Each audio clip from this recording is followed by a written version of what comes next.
नमस्कार, बहुत बहुत स्वागत है आपका। लायनल मेसी को लेकर बहुत बड़ा ये पूरा का पूरा जो घटनाक्रम एक तरह से चल रहा था कि वो बार्सिलोना को छोड़ देंगे, बार्सिलोना को नहीं छोड़कर जाएंगे, ये अपने आप में हर किसी की क्यूरियोसिटी बनी हुई थी इस खबर को लेकर कि क्या इंटरेस्टिंग अब होने वाला है। क्या आखिरकार मेसी उस क्लब को छोड़ देंगे जिस क्लब से वो एक ऐसे समय से जुड़ गए थे जब आप ये समझिए कि बच्चा जो है वो पहले फेज का फुटबॉल खेलना शुरू करता है। उस वक्त से मेसी बार्सिलोना के साथ जुड़े हुए हैं और रोनाल्डिनो के असिस्ट पे उन्होंने अपना पहला गोल किया था बार्सिलोना के लिए। और फिर इसके साथ साथ आज 2020 में जब जो कुछ रोमा में हुआ, जो कुछ हमने देखा, पूरी तरह से अविश्वसनीय था। बायर्न म्यूनिख ने किस तरह से बार्सिलोना को 8-2 से हरा दिया था, 8 गोल किए। और वो कहीं ना कहीं क्रक्स पॉइंट था बार्सिलोना और लियोनेल मेसी के रिश्तों में कि अब मुझे नहीं लगता, जो कि मेसी को लगा होगा, कि यहां से अब और सुधार हो सकता है। क्योंकि ये टीम अब वो टीम नहीं रही जिसमें मेसी खेलने के आदी थे, जिसमें मिडफील्ड में जावी, इनिएस्टा, इसके अलावा आप डिफेंस में देखिए पुयोल जैसे खिलाड़ी थे, या फिर साइड लाइंस में हमने देखा है कि सर्जियो बुस्केट्स थे।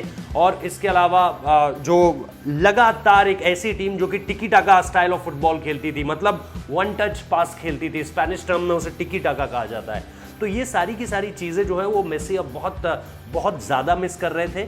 और ऐसे में जो करार था वो अपने आप में एक बहुत बड़ी रकम अपने साथ लेकर जुड़ा हुआ था, 6,000 करोड़ रुपए का करार। मतलब मेसी को अगर बार्सिलोना छोड़कर जाना है और किसी और क्लब को उन्हें खरीदना है तो उस क्लब को जो मेसी को कीमत देनी होगी या बार्सिलोना के थ्रू जो पैसा आएगा वो 6,000 करोड़ रुपया होगा, जो आज तक कभी नहीं हुआ। इतनी बड़ी डील कभी नहीं हुई। कोविड के टाइम पे ऐसी डील क्रैक करना किसी के बस की बात नहीं थी। हालांकि बहुत लोग मैनचेस्टर सिटी का नाम ले रहे थे कि मेसी बार्सिलोना छोड़कर मैन सिटी जा सकते हैं क्योंकि वहां पे पेप ग्वार्डियोला है, जो कि बार्सिलोना के पहले मैनेजर कोच रह चुके हैं और उनकी मेसी से अच्छी बनती है। लेकिन फाइनली इस पूरी खबर पर जो है पर्दा गिर गया है और जो तस्वीर सामने निकलकर आई है वो ये है कि मेसी अब बार्सिलोना में ही रहेंगे। क्योंकि ये कॉन्ट्रैक्ट जो है, इसकी लीगैलिटी जो है, इसमें जो कई सारे क्लॉज हैं वो बहुत ज़्यादा पेचीदा हैं। सबसे पहली बात ये कि मेसी को अगर छोड़कर जाना था बार्सिलोना को तो जून में उनका कॉन्ट्रैक्ट खत्म होता है, लेकिन क्योंकि सीजन इस बार कोविड-19 की वजह से आगे बढ़ गया था तो उनका कॉन्ट्रैक्ट उस तरह से खत्म नहीं हो सकता था जैसा वो उसे जून में खत्म कर देते। अब अगर मेसी बार्सिलोना छोड़कर जाते तो फिर बहुत सारे क्लब्स की होड़ एक तरह से जो लगी हुई थी कयासों के हिसाब से, उसमें बायर्न म्यूनिख का नाम था, उसमें मैनचेस्टर सिटी का नाम था, पीएसजी का भी नाम उसमें नाम था, और इसके साथ साथ यूवेंटस का नाम भी दबी जुबान में लोग ले रहे थे।